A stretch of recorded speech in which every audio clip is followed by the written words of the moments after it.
The purpose of this video is to show how Explain Everything can be used for synchronous, asynchronous, and collaborative instruction with your students.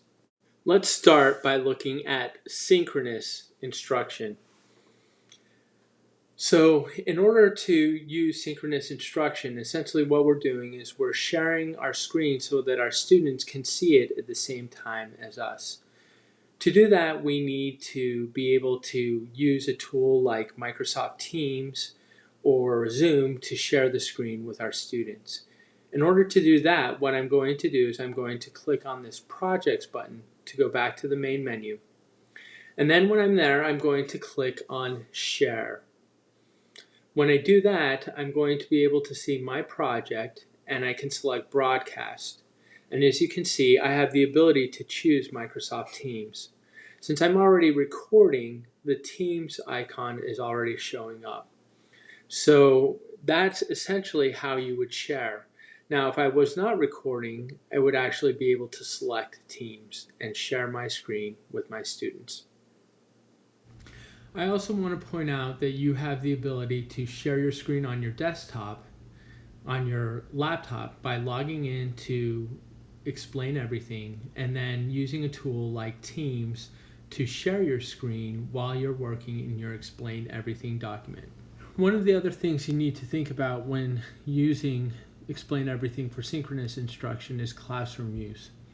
If you're projecting Explain Everything on your whiteboard, you may want to go into Settings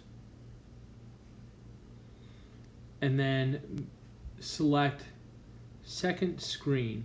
Notice that when I click back and forth in second screen and the image is on the top, that the toolbars disappear in the second image.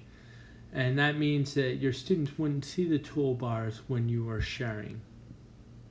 Now let's discuss asynchronous instruction, or instruction that happens online where you record something and it can be viewed later by your students. So we're looking at asynchronous instruction. The way this works in Explain Everything is you can create content and actually record it by clicking on the record button down here. And then I can write and provide instruction to my students. And then when I'm done, I can simply stop the recording and I have instruction that my students can view. So let's delete this content. In order for students to be able to view asynchronous instruction, they really need to be able to have a link or some way of viewing your videos. And Explain Everything makes it easy to create a web video link. You simply click up here and then click Create Web Video Link. When you're done, you can click the Share button, and that would enable you to create a copy of the link that could be shared with your students. When you're done, you just click Done, and that gives you the ability to share a web video link.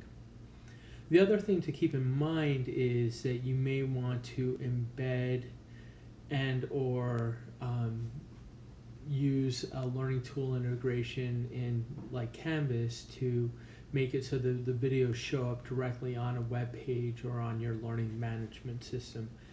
We provided other videos in this course that shows you how to do those things. So if you have questions about that, just click on the videos in the course that already describe those processes. Now let's talk about collaborative instruction, or where students are working together on the same Explain Everything document. Explain Everything allows us to do that using the Invite button. When you click on the Invite button, you will see that you have the ability to use a join code or a URL to invite people directly into a document. And when you invite them in this way, they actually have the ability to edit the document. So it's really important that you make sure that the document is preserved. The other thing to keep in mind is that only 8 people can work on a document at one time. So what I recommend is that you create a template that is a document that's preserved for you, and then you create additional documents that your students can work on. So let's first rename this one, and we'll call it Period 1 Template. And this is a document that we don't want your students changing, and we don't want to share it with your students so that it won't be overwritten. Now that we've created our template document, let's create the Explain Everything documents for our students. Remember, when students are collaborating, you can only have up to 8 students. So when we create these various group documents, we need to create enough that the maximum number of students that are in the document is 8. So in order to do that, what we're going to do is we're going to click on the Projects button to go back to the main menu, and then we're going to click on the ellipse underneath our Explain Everything template. And then we're going to click on the ellipse again, and this will create a duplicate of our document. Now if we go back to the project menu, we won't actually see it here, but if we click on Library, we'll be able to see our document. See, it's here, period 1, template copy.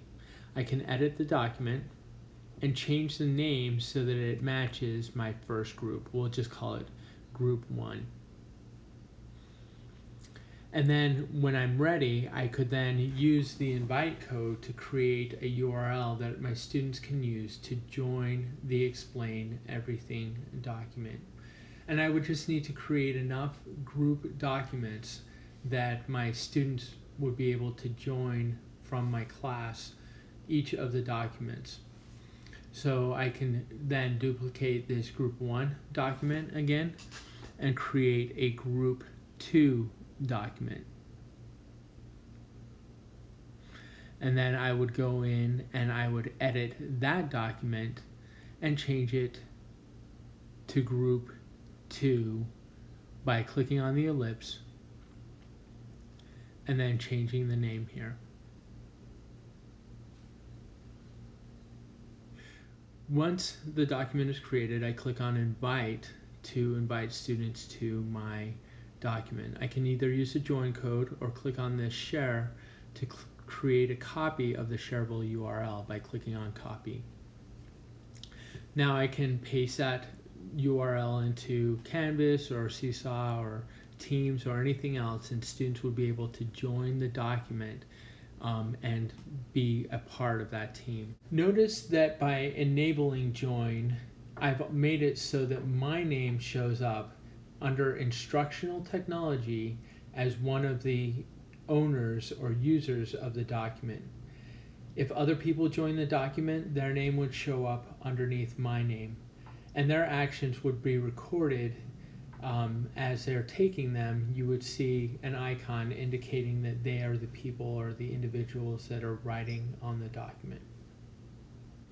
So in review, you can create synchronous instruction using Explain Everything by sharing your Explain Everything document on Teams or projecting your Explain Everything document onto a whiteboard. You can use asynchronous by recording, and you can use invite to create a collaborative experience.